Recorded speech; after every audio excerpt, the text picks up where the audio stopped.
Hi, I'm Emma from 1 in 20. You'll already know about your ability scores and modifiers. These scores tell you about how good your character is at each skill. You'll also know that when you're attempting to do something, the DM decides what score you have to beat to succeed. Today I'm going to tell you about another rule that influences that success or failure. It's called advantage and disadvantage. And we're rolling.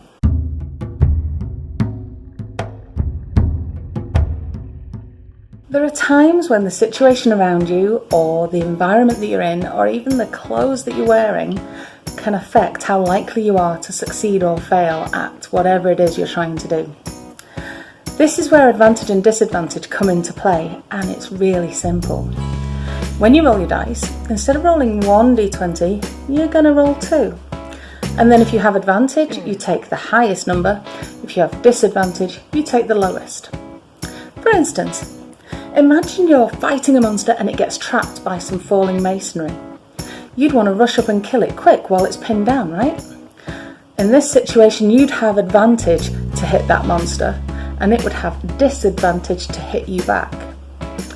Now imagine that you need to sneak past a group of guards to get into a room without being seen.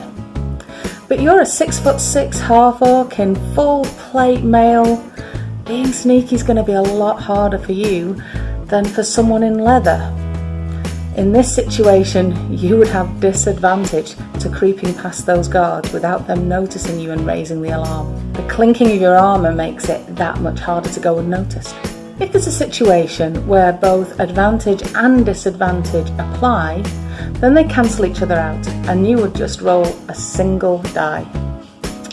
If you're that half-orc in the plate mail, trying to creep past the guards, and now some of your friends are distracting them by attacking them, or if there's a lot of noise, then it might be that your disadvantage is cancelled. As soon as advantage and disadvantage cancel each other out, then it's just a flat roll. It doesn't matter how many times you add different levels of advantage and disadvantage. They're all cancelled. You just do a flat roll in that situation. Now there's a huge list of rules where advantage and disadvantage can apply in the game, so I'm not going to talk about all of them. You can check them all out in the player's handbook against any of the feats that you pick up, or the abilities that you choose, or even the spells that you get.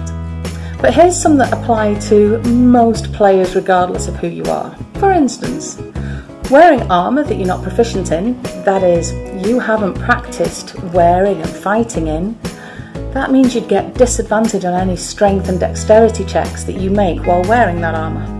You should always check your proficiencies when you're choosing your equipment. The help action is something that any player can give to anybody else. It usually applies to non-combat situations, like trying to break down a door, or search for something in a room, or investigation. Being prone. When someone's lying down, they're considered to be prone. If you're trying to attack somebody who's lying down and you're using a melee weapon, so like a sword or an axe, you get advantage on hitting them because they're on the ground. They can't really dodge out of the way. However, if somebody's prone and you're shooting at them from a distance, you'd get disadvantage because they're harder to see, right, when they're lying on the ground?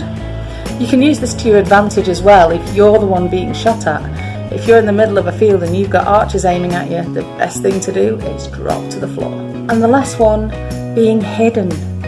If you're hiding and the enemy can't see you, then you get advantage on your attacks against them and they get disadvantage on their attacks against you. The minute you attack though, you're not hiding anymore, the enemy knows exactly where you are. The player's handbook has all of these rules with instructions on how to use them and when. When you're building your character, you'll be able to see what you've got advantage on specifically. Now then, let's step this up and talk a little bit about strategy. When you're a beginner, it's really easy just to react to everything that's going on around you and use your abilities and skills one at a time. But the thing that I really got a kick out of when I was starting to play and starting to learn was thinking about how to manipulate the situation around me so that I had the best chance of winning. For example, we talked earlier about getting advantage if you attack from hiding. Anyone can do this, but rogues also have a special ability called sneak attack. That gives them extra damage when they attack with advantage. So it makes sense for a rogue to always try to hide before they attack anyone. And rogues are super sneaky, yeah? That should mean they have an easier time of trying to hide from the bad guys. If you're a rogue, it makes sense for you to attack from hiding as often as possible and get the maximum amount of damage that you can. If you've got any questions about the stuff we talked about today, let us know in the comments below. I hope you enjoyed this video.